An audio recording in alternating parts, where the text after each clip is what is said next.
আবার কিছু দূর যাওয়ার পরে আল্লাহর পয়গম্বর জিবরাইলকে জিজ্ঞেস করলেন, হে ভাই জিবরাইল, ভাইরা আমার, পয়গম্বর সাল্লাল্লাহু আলাইহি ওয়াসাল্লাম মিরাজ রজনীতে যখন যাচ্ছিলেন, হঠাৎ করে দেখতেছিলেন একটি স্ত্রী লোক তার জিহ্বার মাধ্যমে ঝুলন্ত অবস্থায় আছে। আল্লাহর পয়গম্বর জিবরাইলকে জিজ্ঞেস করলেন, হে ভাই জিবরাইল, একজন স্ত্রী লোককে দেখলাম তার জিহ্বার মাধ্যমে ঝুলন্ত অবস্থায় আছে, কারণ কি? হযরতে জিবরাইল আলাইহিস সালাম বললেন, ইয়া রাসূলুল্লাহ, ইয়া হাবিবাল্লাহ, ওই স্ত্রী লোকটি তার জিহ্বার মাধ্যমে, তার কথার মাধ্যমে তার স্বামীকে এবং পাড়া প্রতিবেশীকে কষ্ট দিয়েছেন। এই জন্য আল্লাহ রাব্বুল আলামিন তাকে জিহ্বার মাধ্যমে ঝুলন্ত অবস্থায় রাখছে। বলুন নাউজুবিল্লাহ। ভাইরা আমার, আবার কিছু দূর যাওয়ার পরে দেখতেছিলেন একজন স্ত্রী লোক তার স্তনের মাধ্যমে ঝুলন্ত অবস্থায় আছে। আল্লাহর জিবরাইলকে জিজ্ঞেস করলেন, হে ভাই জিবরাইল, একজন স্ত্রী লোককে দেখলাম তার স্তনের মাধ্যমে ঝুলন্ত অবস্থায় আছে। আল্লাহ জিবরাইল জবাব দেয়, ইয়া রাসূলুল্লাহ, ইয়া হাবিবাল্লাহ, ওই স্ত্রী লোকটি তার নিজের স্তনকে অন্যদের হাতে বিলীন করে দিয়েছে, পর পুরুষের সাথে মেলামেশা করেছে। এই জন্য আল্লাহ রাব্বুল আলামিন তার স্তনের মাধ্যমে ঝুলন্ত অবস্থায় রাখছেন। বলুন নাউজুবিল্লাহ। আবার কিছু দূর যাওয়ার পরে দেখতেছিলেন একজন স্ত্রী লোক তার পদদ্বয়ের উপরে ঝুলন্ত অবস্থায় আছে, পাও দ্বারা ঝুলন্ত অবস্থায় আছে। আল্লাহর পয়গম্বর জিবরাইলকে জিজ্ঞেস করলেন, হে ভাই জিবরাইল, আবার একজন স্ত্রী লোককে দেখলাম তার পাও দ্বারা ঝুলন্ত অবস্থায় আছে।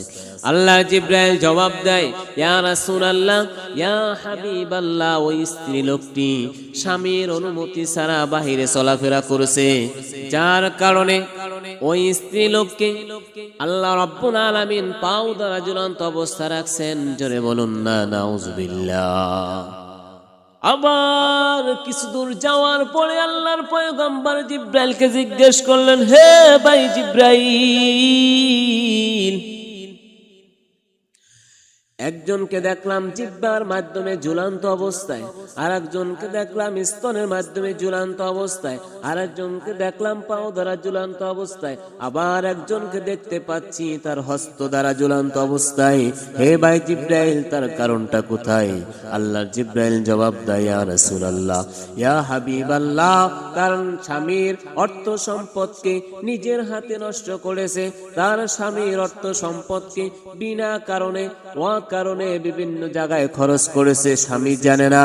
স্বামীর অজান্তে সম্পদ নষ্ট করার কারণে দুই হাত দ্বারা নষ্ট করেছে। এই জন্য আল্লাহ রাব্বুল আলামিন তার হস্ত দ্বারা ঝুলন্ত অবস্থায় রাখছে। বলুন না নাউজুবিল্লাহ। এই জন্য আমি পর্দার আড়ালের অন্তরালের মাদেরকে বলে যাই, ও পর্দার আড়ালের অন্তরালের মা, শুনে রাখো, জিহ্বা দ্বারা, কথা দ্বারা স্বামীকে কষ্ট দেওয়া যাবে না।